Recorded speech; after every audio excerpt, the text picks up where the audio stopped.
Capítulo 1. Jesus crucifica. Moralidade como você a conhece. Bem-aventurados são os produtores de queijo. A vida de Brian, dos Monty Python. Bem-aventurados são os pobres, os pacificadores, os perseguidos. Mateus 5 de janeiro de 12. Nunca fui muito empolgado com flanelógrafos. Talvez você lembre daquelas figuras que sua professora de escola dominical colocava num painel de feltro à medida que lhe falava sobre Noé e a arca. Davi e Golias, Jonas e a baleia, e eu sei, e é realmente um grande peixe. Isso lhe parece familiar? Flanelógrafo?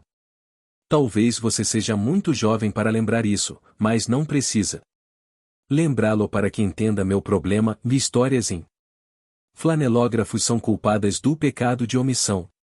Nunca vi histórias em flanelógrafo que mostravam Noé ficando bêbado e nu, conforme Gênesis 9, ou Onã derramando seu sêmen, conforme Gênesis 38, ou Levita e sua concubina violentada e esquartejada, conforme Juízes 19. Não estou dizendo que essas histórias deveriam ser incluídas na seção de recursos visuais de um currículo infantil da escola dominical. Contudo, esse tipo de abordagem legal e atraente da Bíblia neutraliza a palavra de Deus, dando a impressão errada sobre a fé cristã e a natureza do Evangelho.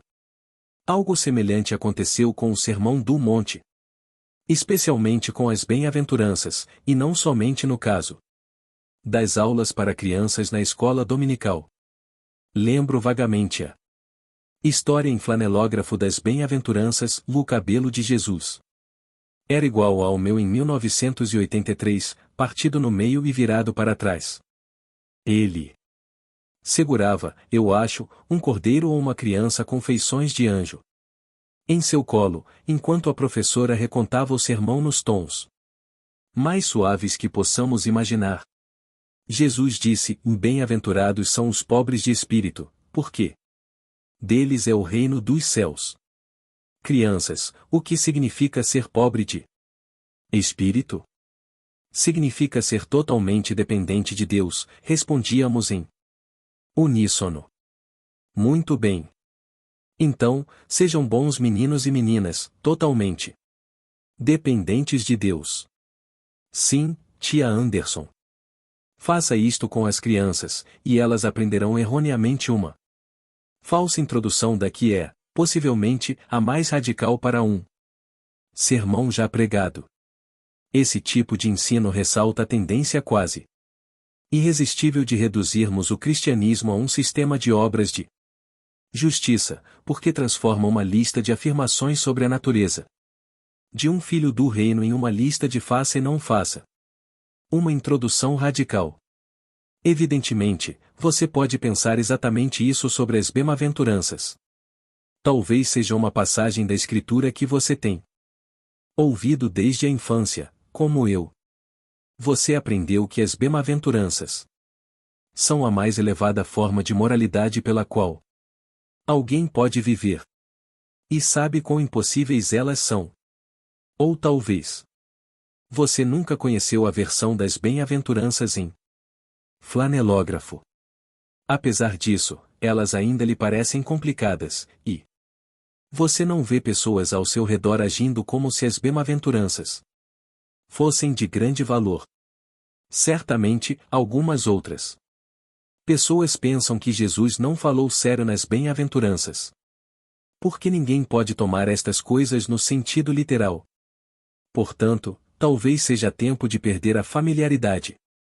Talvez você precise ler estes versículos com novos olhos pela primeira vez. Não importando qual seja a sua compreensão das bem-aventuranças. Talvez as considere menos poderosas, cativantes e proveitosas do que realmente são. Pare um pouco para ver quão admiravelmente radical é o verdadeiro significado das bem-aventuranças. Comecemos com a problemática palavra inicial ou bem-aventurados. Se você compilasse todas as páginas já escritas Sobre esse conceito dentro das bem-aventuranças, teria um livro muito maior do que este. A palavra é difícil de traduzir diretamente. E temos dificuldade para entender a ideia. Eis uma breve pesquisa do que outros disseram sobre ela. A concordância de Strong traduz a palavra que Jesus usou como supremamente bendito, afortunado, próspero e feliz. Martin Lloyd-Jones descreveu o homem bem-aventurado como o tipo de homem que deveria ser congratulado e imitado, pois somente ele é o homem verdadeiramente feliz. 1. D. A. Carson sugere que ser bem-aventurado significa ter a aprovação de Deus. 2. John MacArthur chama este conceito de o feliz, não um sentimento superficial de bem-estar baseado nas circunstâncias, mas uma experiência sobrenatural profunda de contentamento baseado no fato de que a vida da pessoa está correta com Deus. 3. Ed Welch diz que os bem-aventurados são orados, seu status é invejável, eles são os recipientes óbvios da aprovação e do favor de Deus. Substitua o bem-aventurados são por o quão oráveis são e você entenderá o que estou dizendo. 4. Philip Yancey sugere que os sortudos. 5 é, na cultura contemporânea, a ideia mais próxima a que podemos chegar deste conceito, simplesmente porque é o tipo de felicidade que você não pode merecer, ou conquistar, ou trabalhar para obter por si mesmo. Ser bendito por Deus não é algo que você consegue ou trabalha por merecer. Deus dá a sua bênção como um domingo. Ele demonstra favor a pessoas que não têm nenhum direito. É apenas uma expressão da graça de Deus, que é sempre uma surpresa.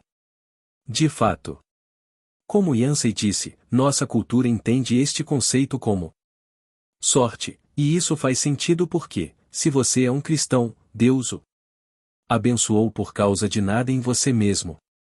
Você é um recipiente privilegiado do favor de Deus. Você é o afortunado. Você conhece esse tipo de felicidade? Pode começar, pelo menos, a imaginar o que é isso? Ainda que você possa, não chamaria de abençoados os tipos de situação que Jesus designou nestes versículos.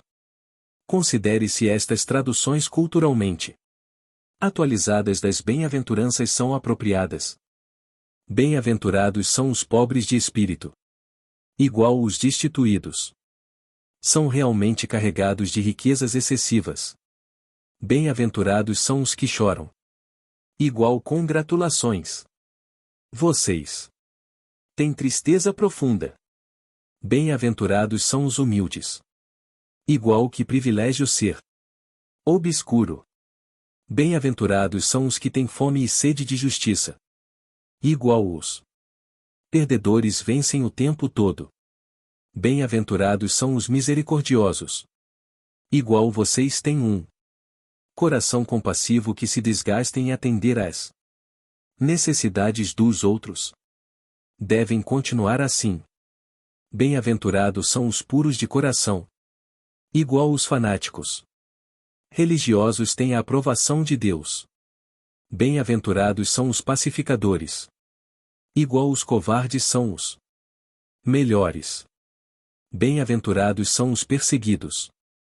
Igual os perseguidos têm muita sorte. Poderíamos chamá-las de bem-aventuranças bizarras porque parecem ilógicas e contrárias à nossa mentalidade contemporânea. Você pode imaginar seu colega de trabalho correndo ao seu encontro para parabenizá-lo por ser perseguido? Ei! Parabéns por ter sua face esbofeteada por causa de Jesus. É isso aí. Você pensaria nisso como congratulações sinceras? É claro que não. Pensaria que talvez seja por causa de pessoas como ele que você teve de consertar seu rosto. Se você pudesse reescrever as bem-aventuranças para expressarem o que você pensa realmente sobre ser bendito por Deus, o que elas diriam? Bem-aventurados são os autossuficientes, autoconfiantes e independentes. Bem-aventurados são os que têm uma vida divertida, prazerosa e livre de sofrimento. Bem-aventurados são os que se tornaram famosos. Bem-aventurados são os que têm os melhores currículos. Bem-aventurados são os que recompensam o trabalho árduo. Se opõem à ociosidade e julgam as pessoas apenas pelos méritos. Bem-aventurados os que são apenas moderadamente comprometidos com sua religião. Bem-aventurados são os que se preocupam com suas próprias coisas. Bem-aventurados são aqueles de quem todos gostam. Isto parece o anti-evangelho. Em nenhuma de suas passagens a Bíblia apoia essas afirmações.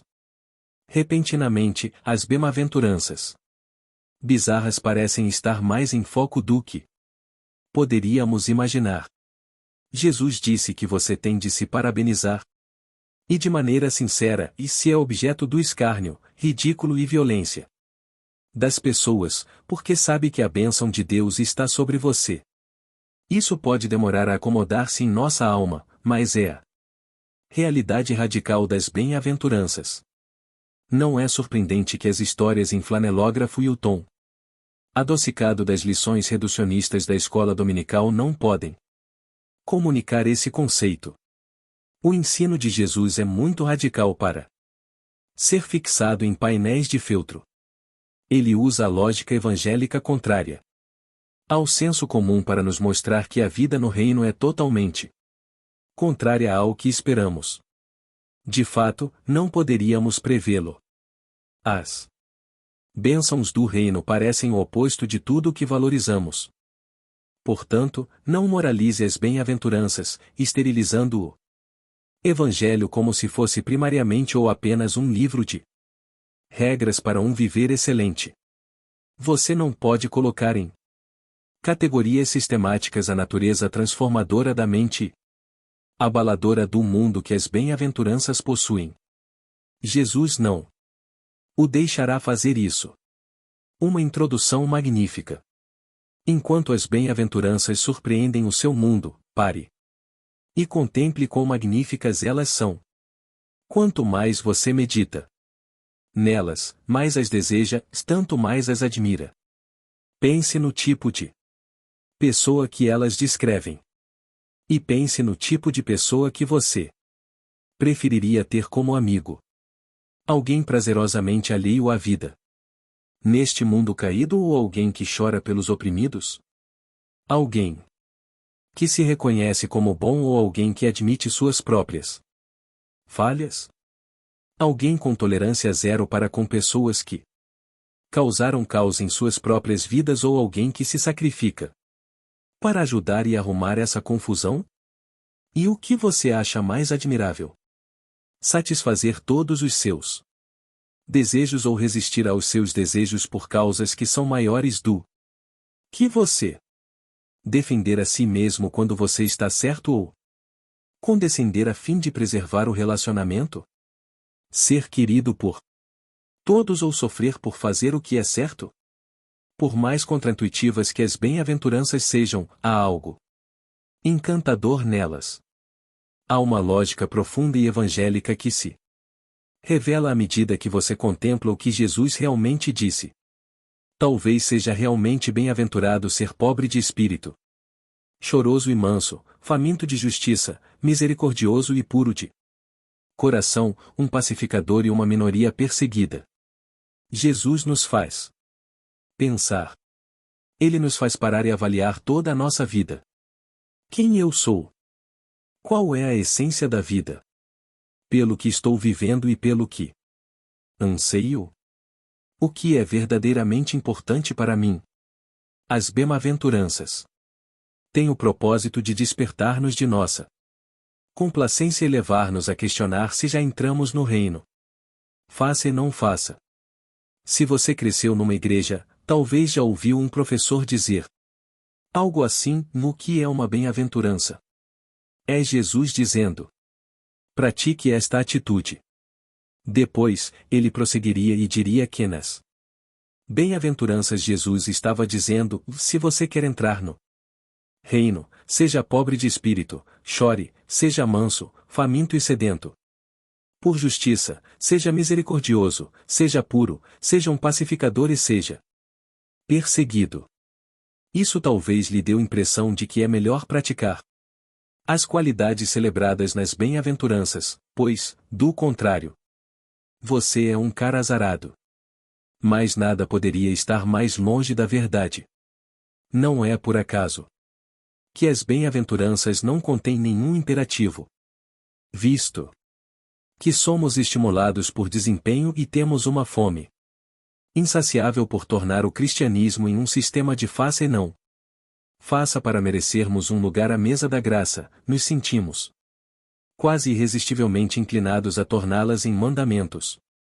Em vez disso, as bem-aventuranças são qualidades que caracterizam pecadores que acham a graça de Deus no Evangelho. Não me entenda errado. Não sou contra mandamentos. Há exigências claras no Evangelho e imperativos que os cristãos devem obedecer. De fato, à medida que o Sermão do Monte prossegue, Jesus dá 66 mandamentos. Portanto, meu problema não é com os mandamentos em si mesmos, mas com entendermos textos que não são mandamentos como se fossem. Queremos ir realmente além do que está escrito e fazer acréscimos ao Sermão do Monte? É claro que não. Nenhum cristão, no uso correto de sua mente, acha que pode ou deve fazer acréscimos ao ensino do Senhor Jesus Cristo. Então, o que devemos fazer com as bem-aventuranças? O que Jesus queria realmente dizer nesta passagem? Pense nas bem-aventuranças como um teste revelador. Elas mostram o quanto, se muito ou pouco, a sua fé está no Evangelho da graça. O contexto de todo o Sermão do Monte é Jesus pregando o Evangelho, Svmt 4.23. No Sermão do Monte, Jesus descreve as implicações de crer nas boas novas de sua vida, morte, sepultamento e ressurreição. Nas bem-aventuranças, é como se Jesus estivesse dizendo: se você quer saber se já chegou a crer no Evangelho que eu estou pregando, procure estas qualidades em sua vida. Depois, ele continua e descreve o que as pessoas que possuem estas qualidades farão no mundo. As bem-aventuranças pressupõem que você se converteu de seu pecado e de sua justiça própria para crer em Jesus como aquele que viveu a vida que você nunca poderia viver e morreu a morte que você merecia morrer e, agora, lhe dá o benefício de ter essa vida e essa morte como um dom gratuito. Se você está no firme fundamento desta graça, então pode viver como um filho do reino, e pode entender e obedecer aos 66 mandamentos que seguem as bem-aventuranças.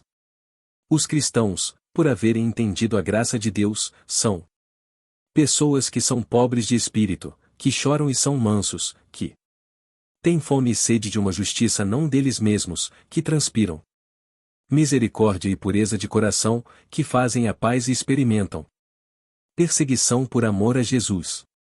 As bem-aventuranças são as características que constituem o perfil do cristão.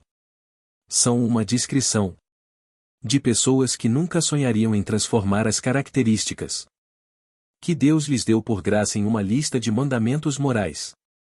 Porque sabem que Jesus crucificou, na cruz, até as melhores tentativas em moralidade egocêntrica e propelida pelo ego. A graça de Jesus é tudo que eles têm ou sabem que não podem produzir de si mesmos as características que Jesus chama bem-aventuradas.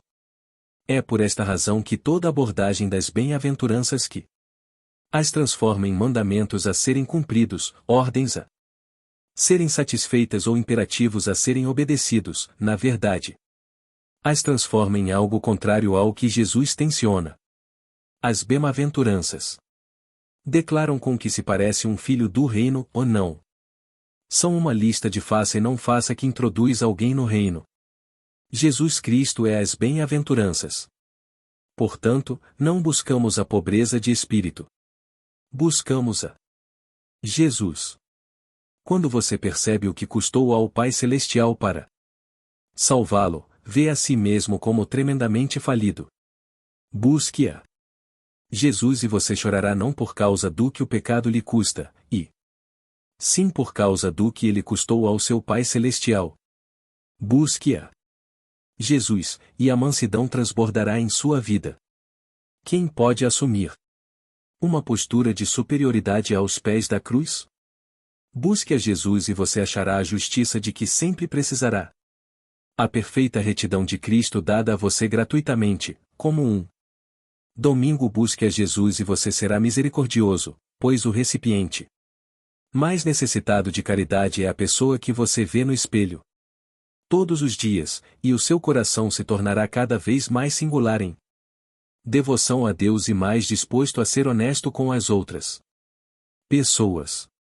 Busque a Jesus e você embainhará continuamente a sua espada e procurará a reconciliação com os outros, porque conhece a paz completa realizada entre você e Deus por meio do sangue de Cristo. Busque a Jesus e você suportará com alegria a reprovação por causa do nome dele. Não busque as bem-aventuranças. Não as transforme em ensino moralista. Busque a Jesus, o único que incorpora as bem-aventuranças. Depois, as bem-aventuranças serão verdadeiras a seu respeito. Por quê? Porque Jesus as cumpre. Jesus é a pessoa mais pobre de espírito e mansa que já viveu neste mundo, manso e humilde de coração. OMT 11.29. Jesus chorou mais completamente por nosso pecado do que nós mesmos o fazemos, profundamente triste até a morte. OMT 26.38, quando considerou a ira de Deus contra o pecado. Jesus viveu uma vida perfeitamente justa, verdadeiramente aceitável a Deus, de tal modo que até pessoas incrédulas, como a esposa de Pilatos, reconheceram isso. CMT 27.19. Jesus possui toda misericórdia e responde às súplicas por misericórdia com curas miraculosas. CMT 20-29-34. Jesus tem um coração totalmente puro de devoção ao seu Pai. Não seja como eu quero, e sim como tu queres. OMT 26.39. Jesus estabelece a paz suprema e leva pecadores ao santo dos santos por meio de sua morte reconciliadora. CMT 27.51. Jesus é o perseguido por excelência, condenado, zombado e açoitado injustamente, espancado e crucificado brutalmente, mas triunfante, porque se entregou, por completo, ao seu Pai. MT 27.26, 28.6. As bem-aventuranças são, todas, a respeito de Jesus. Busque-o por meio do Evangelho e você será uma nova pessoa, que gozará de todos os benefícios de um relacionamento com Deus e viverá no reino. O cristianismo é voltar-se repetidamente ao descanso na vida que Jesus viveu e na morte que ele morreu por você, como um dom por graça absoluta.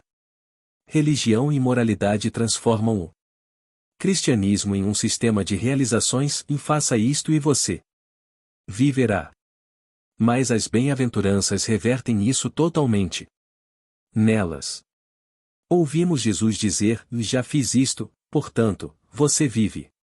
E, quando você ouve a voz de Jesus ressoando com clareza na linguagem das bem-aventuranças, descobre cada vez mais quão bem-aventurado você é. Para a sua mente. 1. O que a palavra o bem-aventurado ou significa? 2. O que está errado em reduzirmos as bem-aventuranças a ensinos e mandamentos moralistas? Para o seu coração. 3. Qual foi a sua primeira compreensão das bem-aventuranças? Antes de ler este capítulo, o que você dizia que as bem-aventuranças eram? 4. Você reflete mais as bem-aventuranças bizarras ou a lista culturalmente aceitável o que as seguiu? Quão intimamente os seus Valores se harmonizam com o mundo ao seu redor? Para a sua igreja. 5. Em que medida a sua igreja leva a sério as bem-aventuranças? Explique sua resposta. 6. Como você apresentaria as bem-aventuranças a uma classe de crianças na escola dominical? Para a sua cidade. 7. Quais são as qualidades mais valorizadas em seus círculos particulares? Pense no que as pessoas falam sobre educação, beleza física, clubes sociais, marcas de carro. Que ídolos as pessoas de sua cidade parecem favorecer de maneira especial? 8. Como a sua cidade avalia esta bem-aventurança de Jesus? Como as pessoas ao seu redor valorizam o tipo de felicidade que Jesus parece comunicar nesta passagem?